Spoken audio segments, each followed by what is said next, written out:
Seeing the current situation in LA, many Hong Kong people or many people in Hong Kong, in China, or in the US or in the world, if they pay attention to what has happened in Hong Kong in 2019 and in the recent years, they may be reminded that, that kind of situation has happened in Hong Kong a few years ago too. It seems that we won't feel surprised to happen in the U.S. Because even not in the U.S., you always hear about there are shootings, there are instability in the U.S., many protests in the whole world. But before 2019, this kind of what we call riots or protests or instability has never happened in Hong Kong. So it is a great surprise to the Hong Kong people in 2019 that the whole city will turn out into such a situation that what you are now seeing in the LA. All right. Of course, even more serious than what happened in the UA, because maybe due to the federal government's action of enforcing the order, so the riots just happen for a few days. Okay, just be maintained for a few days, and then it seems that the federal government has been successful to stabilize the situation in LA just for a few days. But you all know that in Hong Kong it is not just for a few days. From 2019 to 2021, at least this at least 3 years, actually nearly every day some things happen. Many people were arrested. Many court hearings about those involved. Many are imprisoned, and for these 2 to 3, and then even now you can still hear that those involved in these 2 years actions. I just call it action to be neutral. Some may call it as a row, some may call it as a just protest, a democratic protest. Okay, let us just use some wordings that we don't take sides, or we don't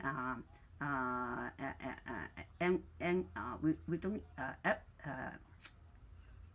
make anyone agitated, okay, angry for that. So let us just call it that kind of a movement, that kind of actions, that kinds of conflicts between the people and the government, not only the local Hong Kong government, but also the central government.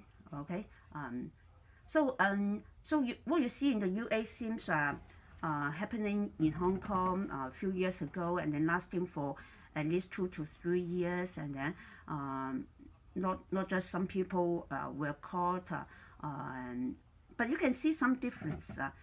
Though we can see some footages in Hong Kong also about some burning, about some footages that some people are destroying something, or stealing something, or something like that.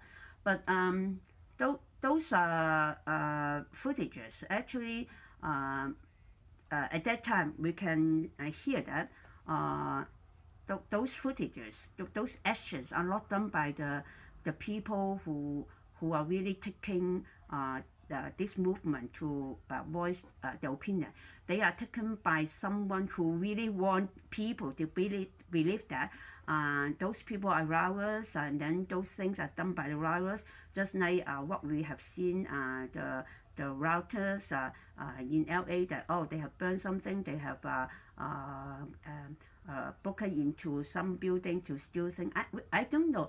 I'm not sure whether these footages about those people stealing, breaking, burning, they are really done by the routers, or just like what happened in Hong Kong, what people have evidence that they might not be done by the people. They might be done by someone who just want to wrongly accuse the people. So before taking sides, before getting enough evidence, okay, maybe we just draw similarity and difference between two movement, as just call it movement, two cases, okay, happening in the U.S. and in Hong Kong, and then maybe you when you take sides, maybe you will be against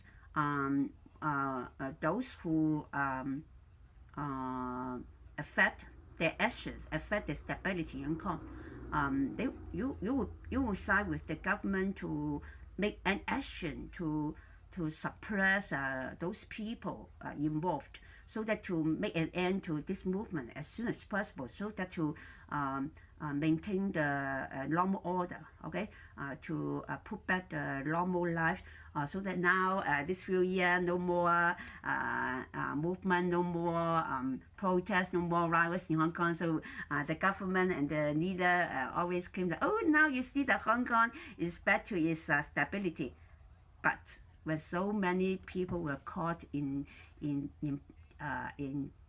prisons, so many have fled, so many are still under legal procedures. So you can make your own decision. And then now, the U.S. case, I don't know how many people were arrested, were imprisoned, how many of them are local citizens, how many of them are really supporting the law, the democracy. They are not supporting illegal immigrants. Maybe they only support that no federal troops to send to the city to maintain the order. So any action behind, maybe there are some reasons. Whether these reasons are really justified, really lawful, or maybe just excuses, or maybe just some Bible actions. We heard that they receive money. Those involved in it, they receive money to do that. Okay, so it is not a concession that, or the preconception that they should defend the city against the enforcement, against the police enforcement, the federal enforcement, to put back the order. They are really doing something just for money. So this also happened in Hong Kong when the government claimed that those people involved also get money. Of course, there are also evidences that those people they have never got any penny. They just come out because as citizens they just want to protect their life, protect their law from any central authoritative intervention. Of course, it really depends on which side you take, which stand you take. Okay, but we should, when we look at two cases, you should ask yourself some question. For example, if you are against those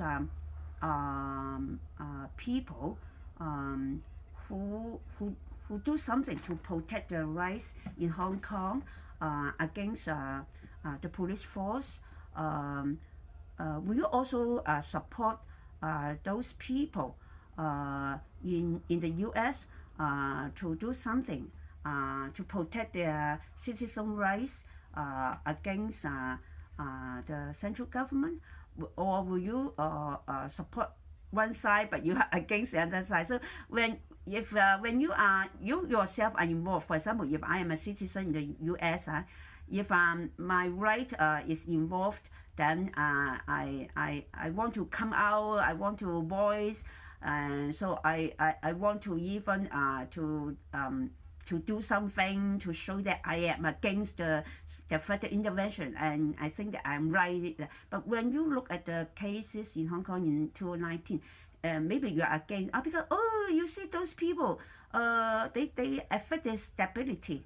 Okay, so you can see that sometimes whether your standpoint is there is some subjective preconception behind the action you take, the conception, the concept you take. Okay, so it might be a preconception if you are too subjective, but if you support the case in 2019 in Hong Kong, but you, because you think that people have the right, but now you are against because you think that they affect the stability, they are not right, then there might be some preconception inside, all right? But there are also some differences in two cases. I will further to explain in my coming video.